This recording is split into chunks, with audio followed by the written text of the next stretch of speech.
Hello and welcome back to Stop and Go F1, or should I say Stop and Go F3, as that's what we're covering in today's video. All the stuff from the F3 races this weekend at the Belgian Grand Prix for what has been a very, very exciting F3 weekend, and a weekend in which Gabriel Bortoleto could have won the championship, but he would start both races from 15th place after very disappointing qualifying. On the sprint, we have Barta on pole with Aaron alongside. All cars on dry tyres. As the formation lap begins, the rain starts to come down, though. The rain being a massive topic across all formulas this weekend, as you may expect. Very slow start for everyone as they just tiptoe around turn one, just desperately trying to just make it through without any damage. I think everyone got through okay, though. We went 3 wide on the Kemmel Straight as Taylor Barnard took the lead. Aaron has a massive dive on Edgar for P4.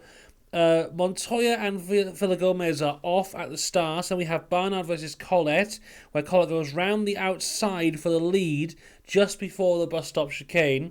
We have the safety car out for the crash between Montoya and Villagomez. On the opening lap of the race, we had 3 different leaders. The safety car comes in at the end of lap 4, so Sophia Floersch has made up 5 places in 2 corners off the restart. Fantastic weekend for Floersch. Barta is now going backwards and is now down to 7th. Marty and Minnie hit. Cohen also got involved in that. This is an insane thing here, where Marty is trying to go around the outside of Minnie. They have contact. They both go off.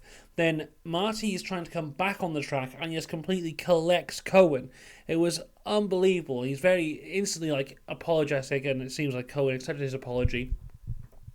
I expected Marty to get a penalty for rejoining the track in an unsafe manner, but apparently a marshal waved him on and told him it was okay, and then instantly had a head-on collision, so Marty got away with that one. Bortoleto has a huge championship lead, and it was pretty much over before it even started in terms of this race weekend. But after this crash for Marty, I think it was even more over. Later on we discover it was completely pointless, but that's for later. There's a 10-second penalty for Villagomez for causing a collision earlier on. Then the safety car ends on lap 8, and Edgar has a huge lockup and gives up P4 to Zach O'Sullivan. Bortoleto is now up to P9, but then pulls over to the side of the road, and we get another safety car. Turns out that we don't really know what happened here, because Bogdanovic locked up and hit the back of Bortoleto as Bortoleto went past. And the commentators initially said it was a puncture, but I don't think it was a puncture, because you wouldn't just pull over like that for a puncture. But something went wrong off the contact between Bogdanovic and Bortoleto pulls over. So this is the first DNF for Bortoleto this year, the championship leader. So kind of a saving grace for Marty over his collision earlier on. Rain is now properly coming down as the safety car ends, and it would be Kyle Collette who wins from Barnard from Paul Aaron in 3rd. Zach O'Sullivan was the highest finisher who is a championship contender. Now initially they said nobody gets points because there wasn't 2 consecutive laps of green flag racing for the entire race, so the race doesn't officially happen. But this morning they have gone back on that and given points out. So, yeah, it's an interesting one. But there you go. That's how it is. So, I mean, you can understand Marty's frustration with that incident because this was a big chance for him, especially you didn't know at the time Bortoleto not finishing the race. As we go to the feature race, drama before the race has even started with Gabriele Mini in the wall, so he won't even start the race. Once again, we have a delayed start because every session has to be delayed this weekend. That's the rules. And this is when we find out the points have now been given for the sprint race because the full race distance was ran. I'm not entirely sure what the rules are on that, but I'm glad that the points are given because I think even though we didn't have 2 consecutive laps of green flag racing, there was still more that happened in the F3 sprint race than it was in the F1 sprint race. And there was more, daring driving and stuff. And I think the guys who finished that race deserved to have points even if there wasn't 2 consecutive green flag laps. But there you go. Anyway, Marty's on pole for the feature race alongside Fornaroli. Bortoleto once again starting 15th. Now, here is the big meat of this race, it's do you start on dries, do you start on wets?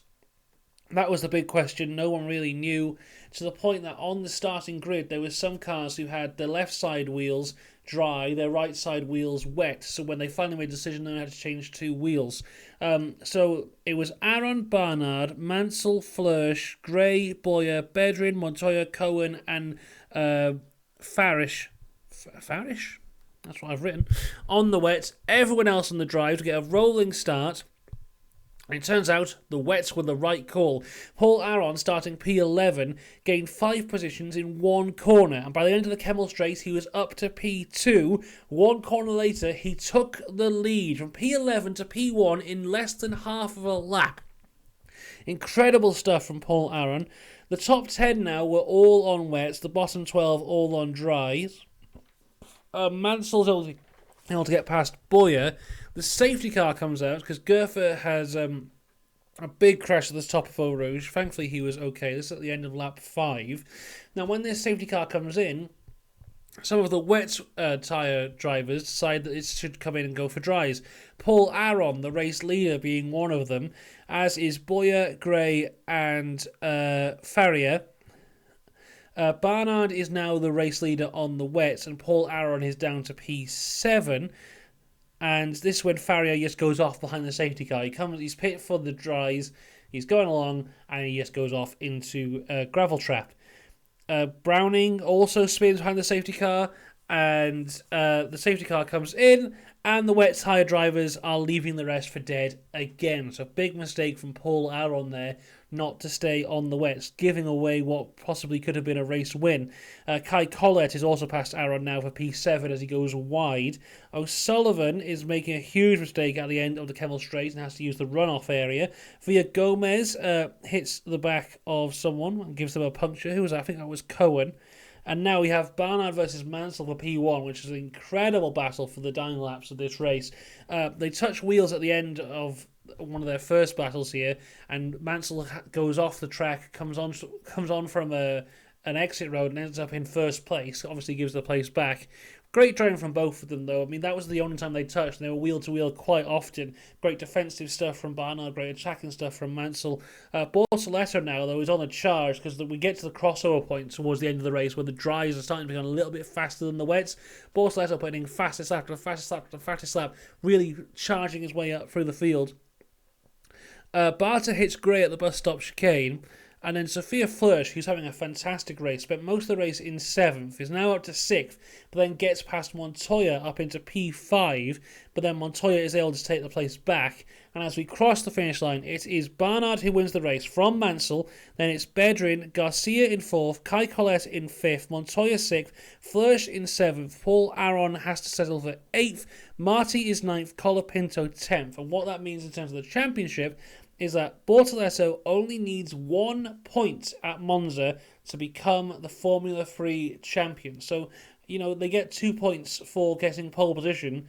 Bortoleto could become Formula 3 champion on a Friday, which is a very interesting place to be put into.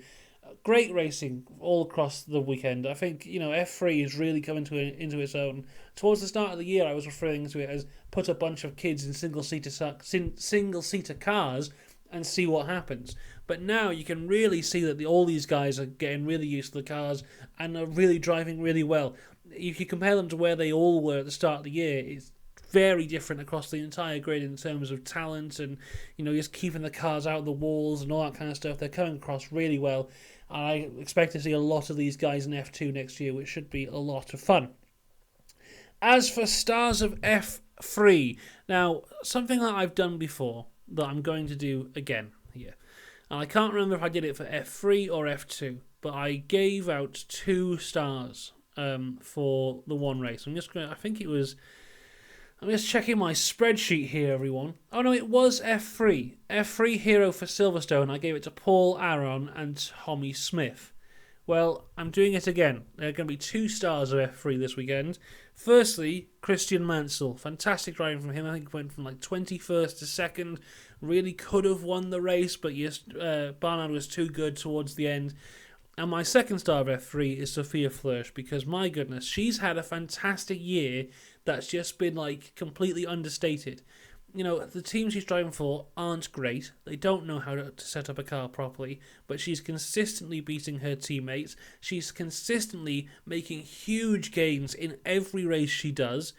She scored points in Austria, only to be disqualified for a team's mistake.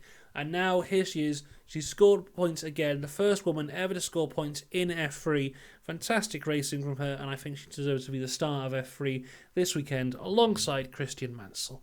So there you go. There's the stars of F3 this weekend. Another great weekend of F3. And I'll be back in Monza, where I fully expect Gabriele Bortoleto to become the champion, unless something absolutely insane happens. Until then, though, have a great weekend. We're back later on for F2, then after that for F1 this weekend. Then we'll have loads of content throughout the summer break. So make sure you stay subscribed for all that good stuff, and I'll see you then. Have a good one. Goodbye.